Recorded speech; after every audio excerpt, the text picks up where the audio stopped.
Bonjour, dans cette vidéo, nous allons vous présenter la règle du rami du jeu Geometrico.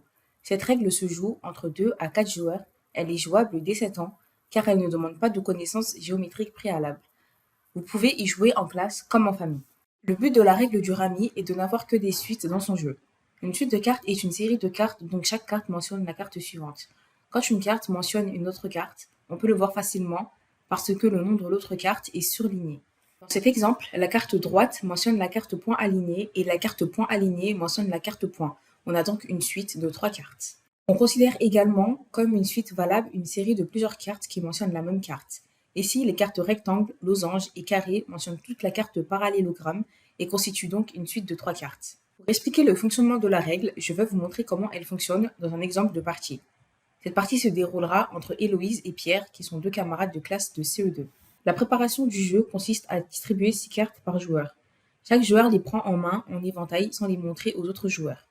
Le reste des cartes forme une pioche que l'on pose au milieu de la table, face cachée, et dont on retourne la première carte face visible à côté de la pioche. Le jeu commence. Le jeu tourne dans le sens des aiguilles d'une montre. Le joueur dont c'est le tour a le choix entre prendre la carte sur la pioche ou celle à côté de la pioche. Ensuite, il doit rejeter une carte de son jeu et la poser à côté de la pioche face visible sur l'autre carte. Son but est de constituer progressivement des suites. C'est Pierre qui commence. Il a déjà 2 familles. La carte centre qui mentionne la carte point et la carte tétraèdre et isosaèdre qui mentionnent toutes les deux la carte sommet.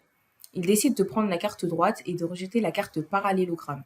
C'est au tour d'Héloïse. Elle a déjà les cartes droite séquente, demi-droite et point d'intercession de 2 droites qui mentionnent droite et forment donc une famille. Elle a le choix entre prendre la carte qui est à côté de la pioche ou piocher une carte. La carte parallélogramme l'intéresse car sa carte carré mentionne un parallélogramme, ce qui lui fait une deuxième famille. Elle prend donc la carte parallélogramme et rejette la carte. Triangle équilatéral. C'est au tour de Pierre de jouer. La carte triangle équilatéral ne l'intéresse pas car il ne peut pas faire de famille ou en compléter une avec. Donc il choisit de prendre la carte de la pioche. C'est la carte disque. Elle est intéressante car elle mentionne la carte centre et lui permet donc de compléter sa première famille. Il décide de rejeter la carte droite. C'est à Héloïse de jouer. La carte droite est intéressante pour elle car elle est mentionnée par la carte droite séquente, elle la prend donc et rejette la carte trapèze. Le jeu d'Héloïse est constitué de 3 familles, demi-droite et point d'intercession entre 2 droites qui mentionnent point, carré qui mentionne parallélogramme et droite séquente qui mentionne droite. Elle dit rami, pose ses cartes et a gagné. Merci d'avoir regardé cette vidéo explicative de la règle du rami du jeu Geometrico.